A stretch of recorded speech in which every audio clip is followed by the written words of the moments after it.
Hello, everyone. Happy Wednesday. Let's get straight into it, shall we?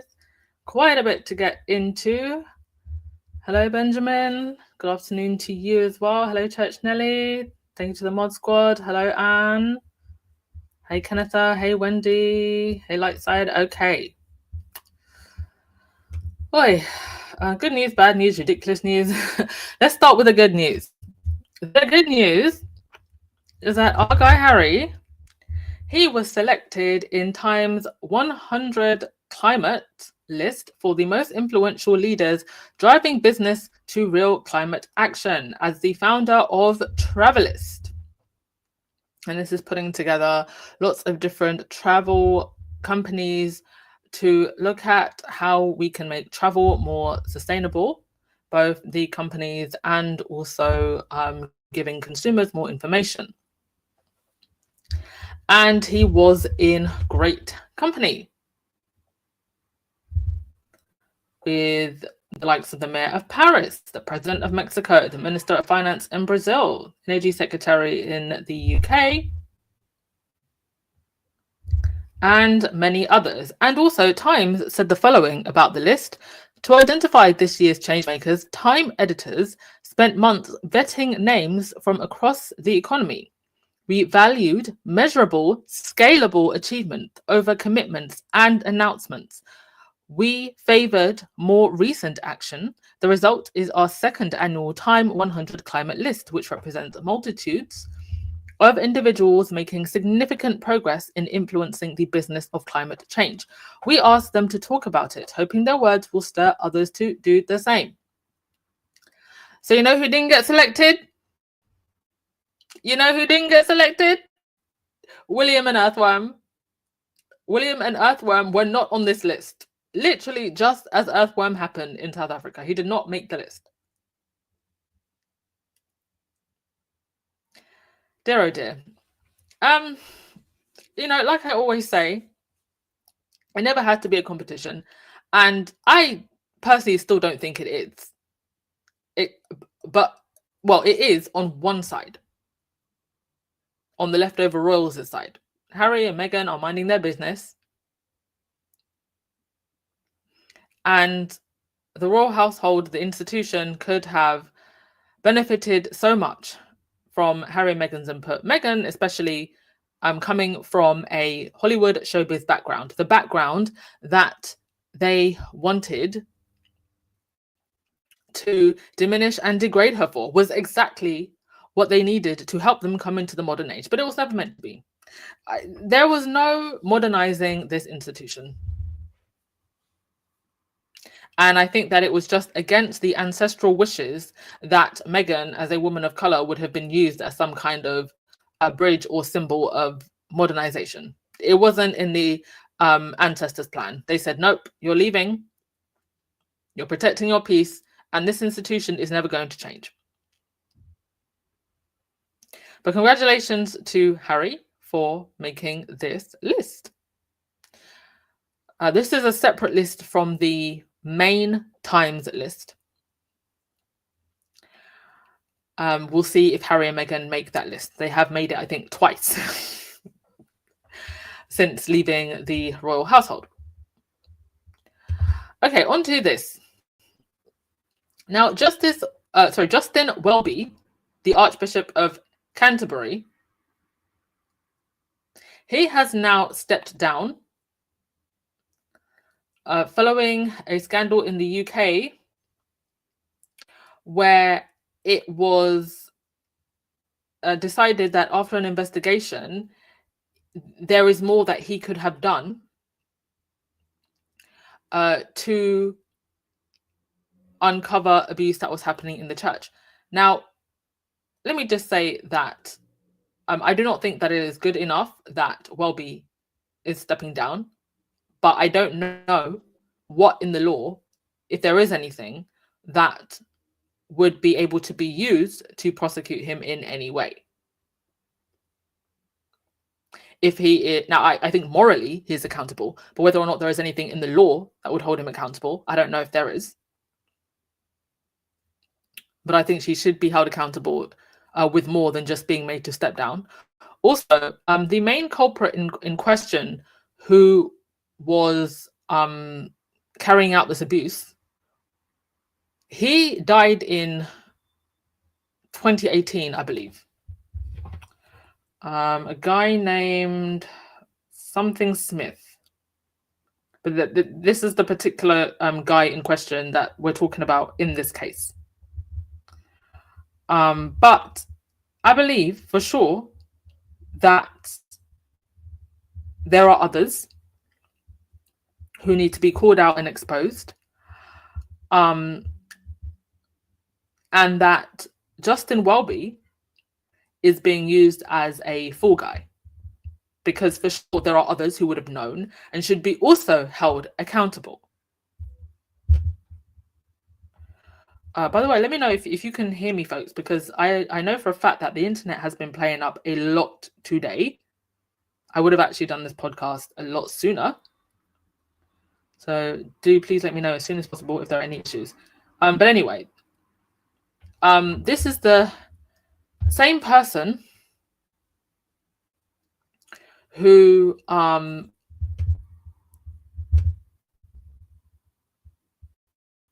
has other roles, children, is heavily involved in the whole royal institution, obviously being head of the church. And yet somehow they managed to throw Harry and Meghan's name into this.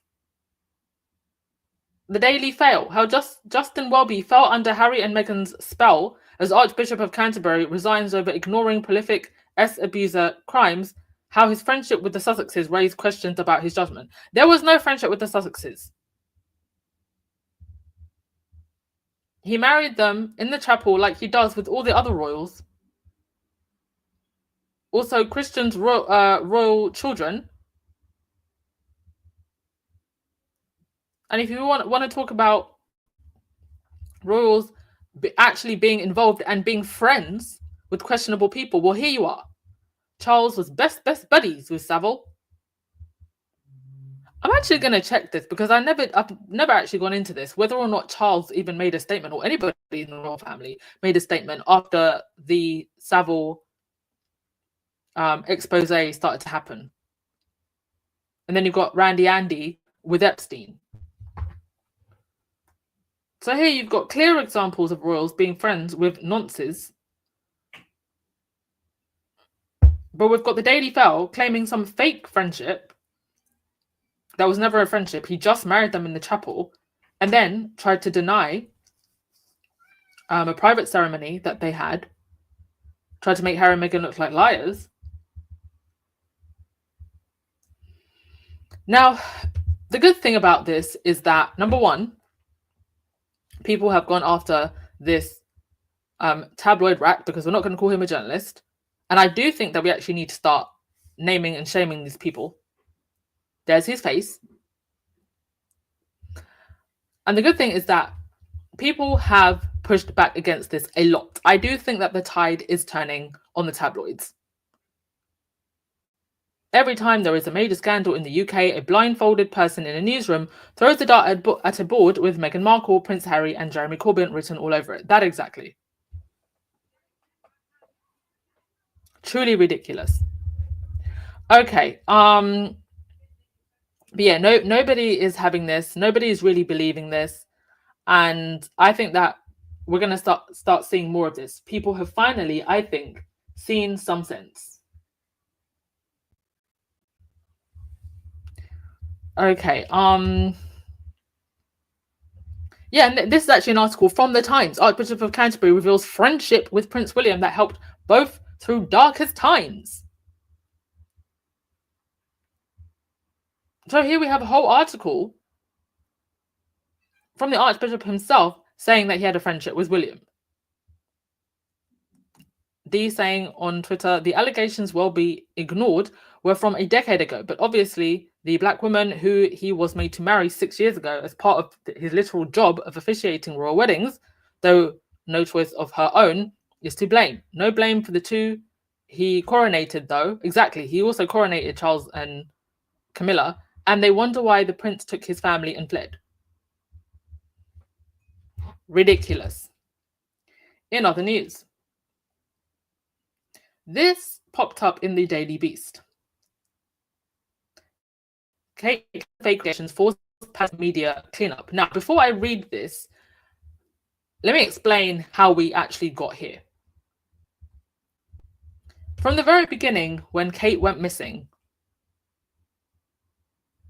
everything about the initial announcement, the timings, everything that went down at the hospital, William only visiting for 15 minutes and only visiting once, Camilla visiting numerous times but never saying that she saw Kate, only visited Charles, who was apparently in the hospital at the same time, because the announcements came out at the same time that Kate and Charles had cancer, and then nobody wanted to tell us what happened on December 28th when a royal was rushed to the hospital. That was completely ignored. And then there was stuff about abdominal surgery and preventative this, that, and the third. And then there was a Frankenstein photo. So the mess was really created by the palace. And now something's going on between the palace and the press that is creating even more of a mess. So what has kind of triggered all of this was a Sky News report. I believe it was by Rihanna Mills. Yes, Rihanna Mills, one of the Royal Rotaract. So on November the 6th at 12:29 GMT, Sky News, that's UK Times, Sky News, royal correspondent Rihanna Mills wrote an article where she stated, Kate revealed in March she was having preventative chemotherapy after cancer was found in tests. 10 hours later, both Sky News at 10 p.m. and the online article, royal correspondent Rihanna Mills changed the above article and stated, Kate revealed in March she was having preventative chemotherapy following the discovery of pre-cancerous cells. And there was also a TV segment of that went viral. This amendment was made both online, on the online article and the news coverage. So here you can see the 6th of November at 12:29. Kate revealed in March she was having preventative chemotherapy after cancer was found in tests. And then at 22:36, 10 hours later, Kate revealed in March she was having preventative chemotherapy following the discovery of precancerous cells. So did she have cancer, or did she have precancerous cells? Or did she have precancerous cells that turned into full-on cancerous cells? And if she had some kind of a preventative treatment, I don't know. I mean, I'm not an oncologist. I've never heard of preventative chemotherapy. I think there are some preventative treatments that you can have, and treatments for precancerous cells. There are, I covered that in the last podcast, but I've not seen anything about preventative chemotherapy. So what is it? Did she have precancerous cells or cancer, and what treatment was she given? This is why transparency is so important. And also, the palace, back in, gosh, when did this article came out? Well, this was, January 17th, confirmed that Kate was not undergoing cancer treatment after surgery. So that is what has sparked all of this debate online. And this article from the Daily Beast, which is quite interesting, from Tom Sykes, who is usually a mouthpiece for William. So he wrote, the extraordinary rumour that Kate Middleton never had cancer, which went viral over the weekend after an old report resurfacing saying the princess had been afflicted by precancerous cells, can arguably be traced back to a deliberately opaque communications policy by her and her office, as I had just explained. The half-transparent, half-secretive approach of Kate's health crisis this year also resulted in one of the most disastrous episodes of news management ever seen in the royal family, when Kate disappeared from view for weeks on end, triggering a tsunami of speculation about her health and her marriage, before she reappeared in a photo that turned out to be doctored. Kensington Palace never produced the original. That's actually another interesting thing. They just thought of a lame excuse, but they never produced the original. I actually forgot about that. Many still darkly mutter that rather than being subject to some light editing by Kate sitting up in bed with her laptop, as the palace suggested, the Mother's Day picture was in fact an out-and-out forgery stitched together from a selection of old photos. After an outcry from global picture and news agencies, which declared William and Kate's office no longer to be credible as a news source, Kate then appeared to be bounced into revealing that she had cancer in the first of two momentous videos. But astonishingly, that story is now being called into question after the Sky News report, which said that Kate had actually been treated for precancerous cells. The report, originally dated from September, but resurfaced online this weekend. It was authorized by Rhiannon Mills, senior royal editor for Sky News. Mills and Sky are members of the so-called Royal Rota, and that's what makes this so key. It's not that anybody said it. The Royal Rota said it. That's why this is so key. If anybody else had said it, we'll probably just be like, okay, bye. Let's move on. A quasi-official group of royal journalists working for the British media who, while maintaining their editorial independence, they don't, and frequently writing critical stories about the royals, barely critical, operate with the palace, especially on logistics in a broad sense. Palace staffers are often able to get simple errors made by Rota journalists easily corrected. The Daily Beast understands that reputable journalists contacted Kensington Palace last week to ask them about the Sky News report, but it went untamed until Tuesday, when it was finally amended by Sky to remove the reference to precancerous cells. Mills has not responded to requests for comment, and the palace has told the Daily Beast that it won't be commenting, with sources saying the phrase precancerous cells was never used by them. The specific formulation of the words went largely unnoticed at the time amid relief at Kate's announcement that she was cancer-free. Intriguingly, her office said at the time that the press shouldn't use the phrase cancer-free, although Kate did, suggesting another significant disconnect between the press office and its principal figures. Y'all, they're all over the place. They are all over the place. Hello, if you're just joining us, please hit that thumbs up button and subscribe button if you can. Let's get the subscriber count up to 40,000 before the end of the year. I would love that. Proof Dilly. Okay, so this is going back to the Justin Welby comment that I made. Can he be charged? He can be done under negligence, tort law. Okay, I will look into that. Thank you. Now, will he be? Probably not, because the establishment will protect him. But it's interesting to know that he possibly can be. And that there is something in the law that could have him prosecuted. Yeah, Benjamin, they have to mention Harry and Meghan somehow. I was actually quite surprised that after the Dispatches documentary, you didn't see the blanket hate machine that you usually see, the way they try to use Meghan as a distraction. There was actually barely anything, which was quite surprising. Now, that could be because only days before they had covered the whole news landscape with fake rumors about a Harry and Meghan divorce, and Harry and Meghan are being separated. And that they're not living together and this, that, and the third. So by the time the Dispatches documentary came out, they were out of hate gasoline. And it would have probably looked quite dodgy, actually, given this documentary about Charles and William, for them to go that route. So they had to do something.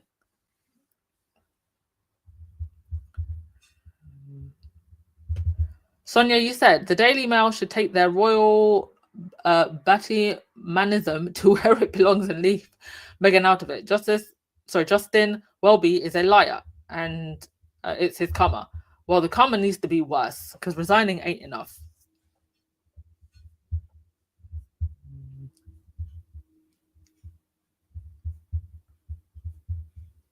Okay. Crystal, you said, I have said for a while, the rags and gutter press were the real enemy of the royal family, and they were just too stupid to see it. Yes. I think Harry said something to that effect as well. And they also, I think part of the reason the leftover royals, they don't see it is because they need the press to stay relevant. Otherwise, people aren't really checking for the royals unless they are pushed in front of your faces. So they're stuck in this situation where they have to play the press game, but the press can equally destroy them. Because at the end of the day, what did the press care about? Their bottom line. And it's becoming more and more obvious as they have no access to Harry and Meghan that their bottom line is struggling. So now, I mean, I saw an article by Emily Andrews was it in Tatler? But it was something along the lines of, William's PR disaster. And that's not something that you would have typically seen Emily Andrews writing in the past.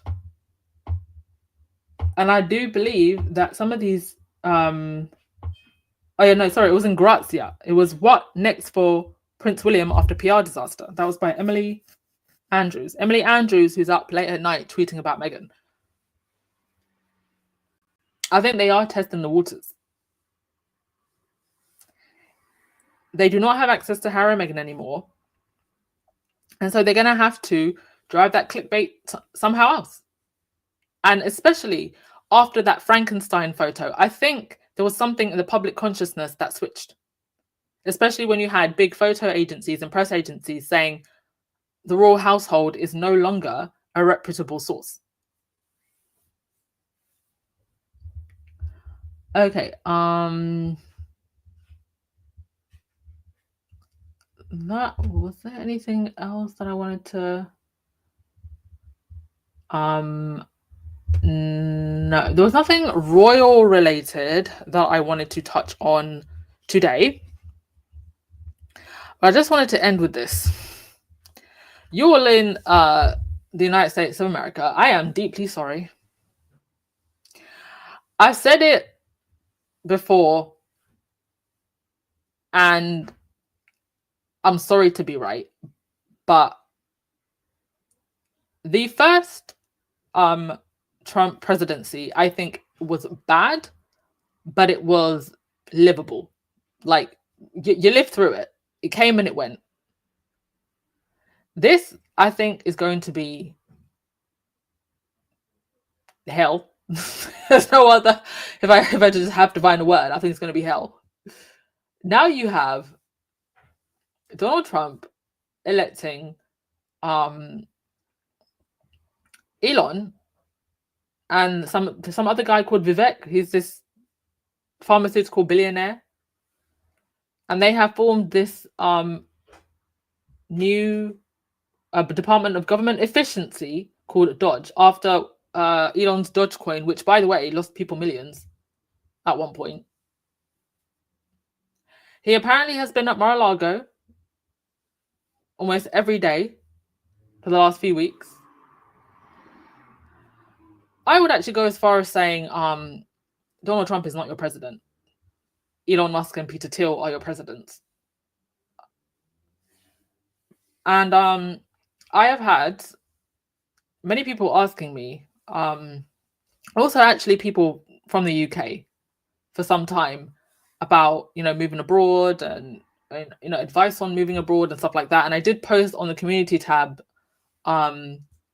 if anybody would like advice on this subject, if it's something that they're thinking about.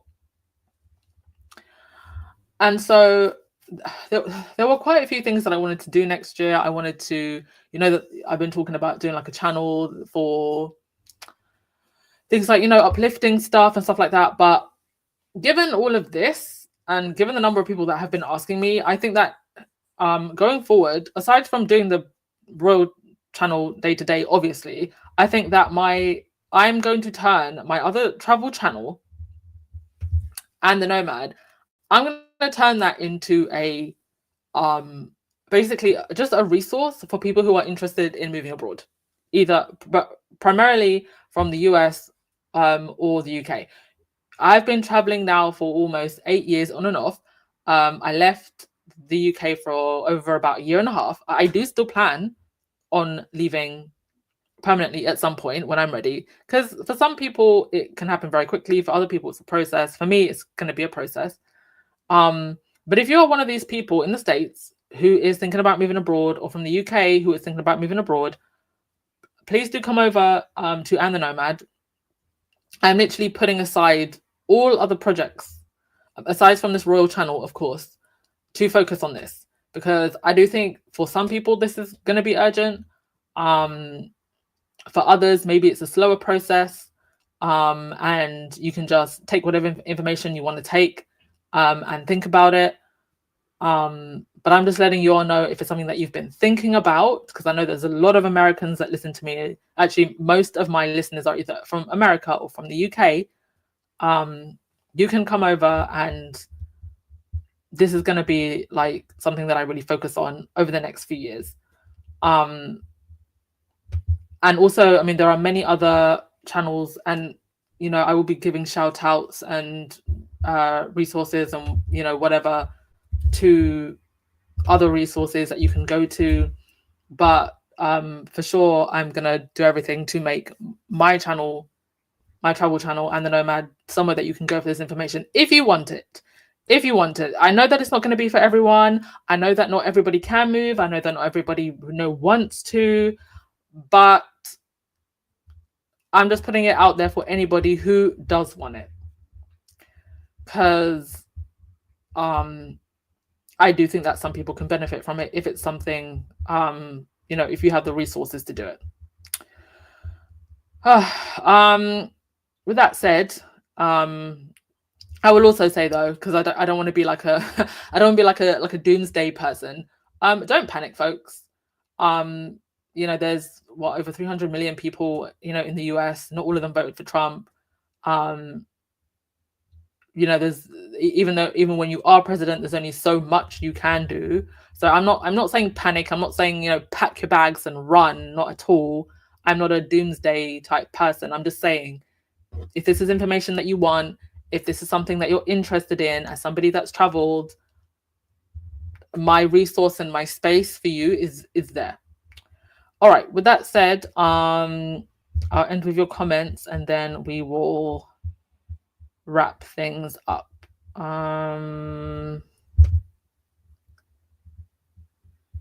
Cece, you said, I believe Elon Musk still's from South Africa. That's why he's so rich. Well,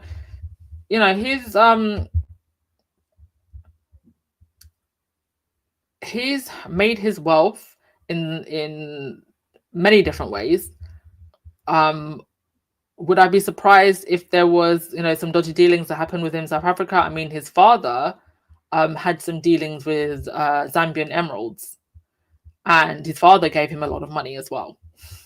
So wouldn't be surprised. Treva Dilly, you said Elon space Karen. Yeah, exactly. That exactly. Oh my god. Jody Susie, you said, I wonder, with his excessive obsession to negatively publish articles about the Sussexes, what really constitute bullying? I mean, it is bullying on a mass scale. But there's no real there's nothing in place to hold these people accountable, which is insane. Jiv Dilly, Elon, let me microchip you, it won't hurt Musk. Apparently, when they've been testing these microchips, and like one of the monkeys or something attacked a woman. Insane. I hope the monkey's okay.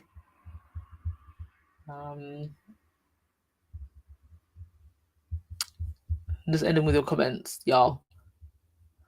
Benjamin, you said the backer of VP Vance is a billionaire who was tremendous influence on the Trump administration. Yeah, that would be Peter Thiel. That's what I said. You didn't really elect Donald Trump. You elected Elon Musk and Peter Thiel. Those are your presidents. Trump is just like a screaming orange that's just there for people to look at. And the cult of Trump look up to him as some, figure, their god. But he's really he's like a puppet, really.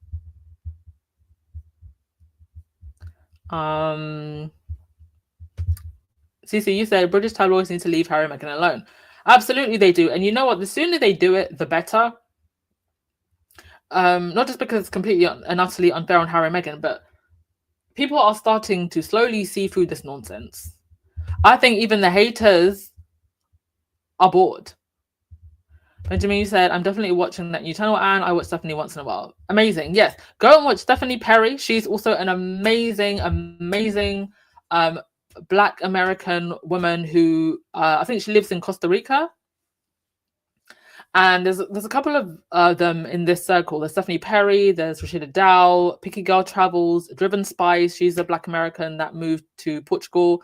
And they've all been making videos around this topic the last few weeks. So please go check them out. And of course, I will be, sharing all types of resources, including my own. I'm going to be making a whole bunch of resources for y'all as well.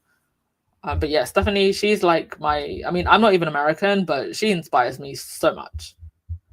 And a lot of these women also, by the way, are older. This is another thing. I feel like a lot of people in the travel space, and they're quite young. And we don't always get to hear wisdom from older women. That's another thing I love about that little group. Oh, and they also have the Exodus Summit, which is coming up very, very soon. So go Google that, Exodus Summit for Black women who want to leave the US. So there's lots and lots of information. Patricia, you said, my niece is going to Italy. I have a property in Belize. Strongly thinking about going there. Amazing. Yes, Belize is another very popular place for expats who want more of that sun island life. Italy, also amazing. I don't know if I have the link. Let me just share it with you now. Do I have it? No, I don't think I have it, but again, never mind. If you go to the community tab afterwards, I'm going to share a resource that I made, and it's basically just like a booklet of basically like a starter pack of links and things that you can look at if you are looking to move. But Italy is another really good place. Portugal is very popular with American expats, and also Spain. Portugal actually has an amazing visa for expats, and that it has a very low entry threshold of the type of money that you need to make and what you need to be able to qualify. So definitely look into Portugal's D7, D8 visa.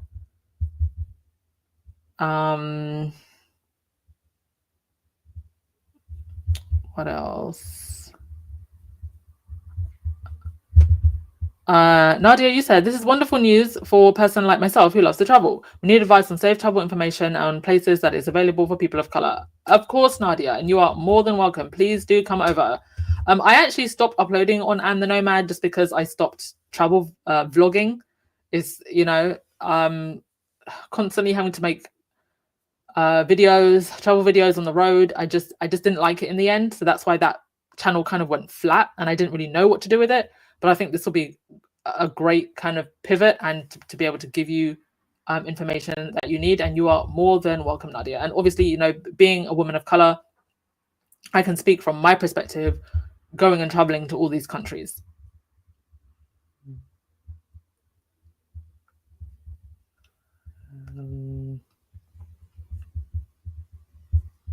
But like I said, folks, don't go into panic mode. That's the worst thing that you can do.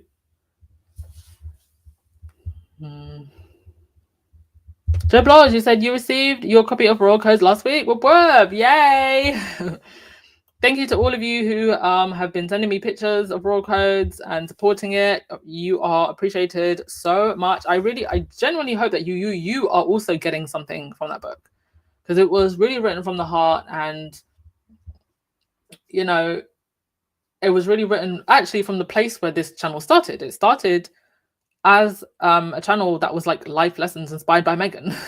So I feel like I finally got to put the essence of where this channel started into something, and I put it into a book.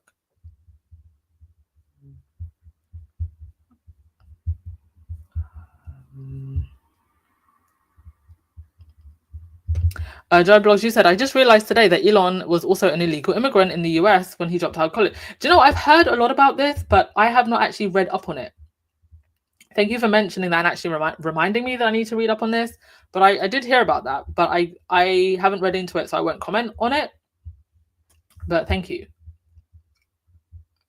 Wouldn't surprise me. The guy is so dodgy. It just beggars belief that so many people actually believe that this guy is going to be some like innovator that takes us into the new world, this new age. Mind you, the people that deserve the credit for anything that is done good under Elon Musk, anything innovative, is actually the scientists and the technicians and all those people that work at SpaceX and, you know, Tesla and whatever. So I don't think the ideas themselves are not bad. Space exploration is very interesting. You know, technologies with transport and all that stuff is very interesting. The problem is the person who is, you know, driving all of this. You got a person who just wants power and control and money at the expense of everyone. And it's unfortunate that it's always those people that are driving these things.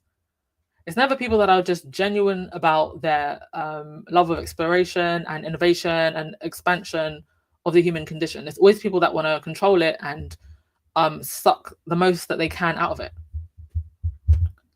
Thank you so much to Carol Lund for being a member for 24 months, 2 years. Can't believe it, of your podcast. I know, right?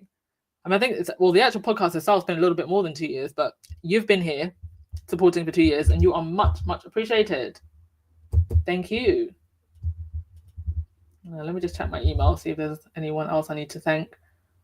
Nope, nobody that I can see. Let's have a look. Sorry, I'm just getting. We're actually finished. I'm literally just getting through your comments.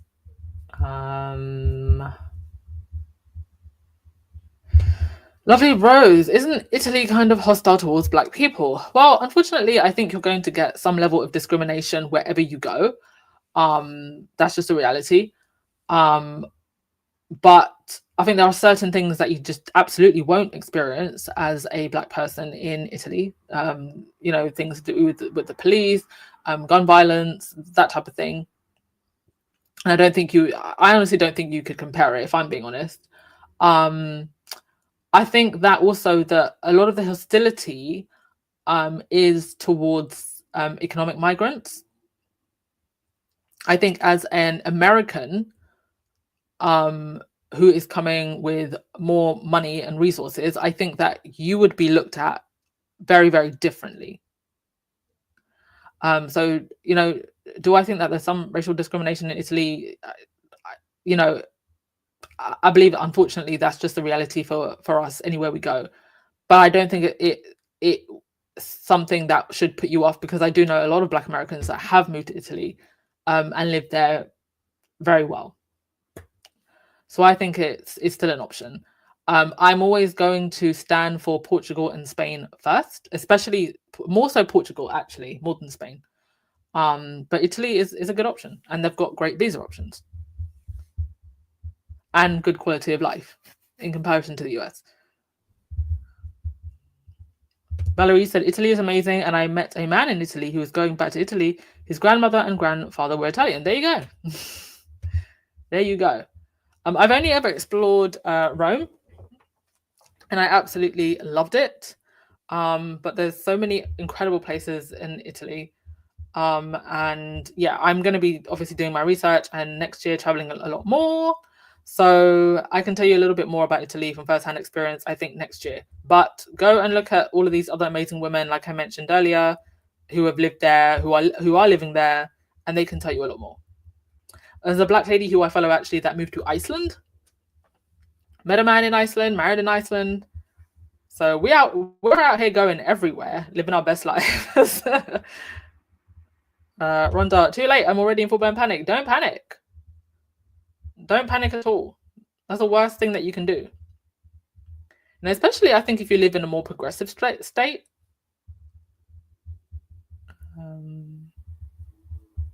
Personally, you have your copy of Royal Codes. Hope you are enjoying it. Joe Blogs, you said, not sure if you've seen it. I sent you a message on IG about something I've been working on. Let me know if it's okay. I will check on IG. Thank you. I don't think I have seen it.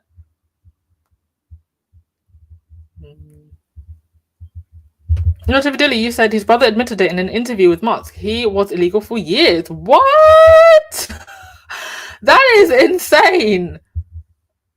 What I find even more insane is like how he's been able to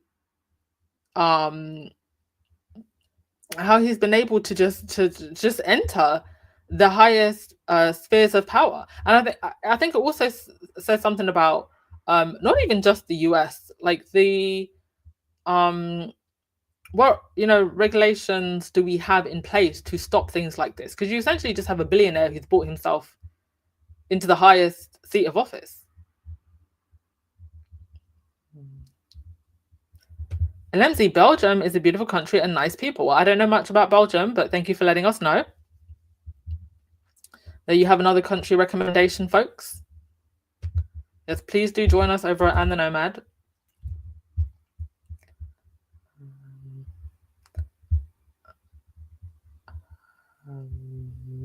Nadia, you said, I personally felt discrimination against people of color on my last visit to Vatican City a few years ago. Wow, that's very sad to hear. I'm sorry that happened to you.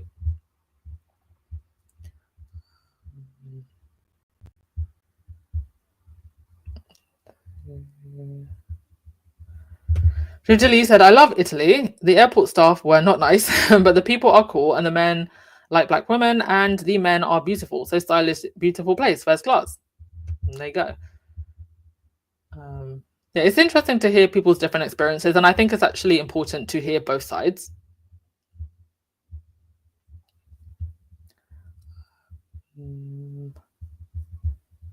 All right. Okay. I managed to get through everybody's comments, so I'm gonna leave things there. See you tomorrow, folks. There is actually an article that I wanted to read out from Byline Times, but I will read that out tomorrow, and we'll see what else pops up. All right. Enjoy the rest of your day. Ciao.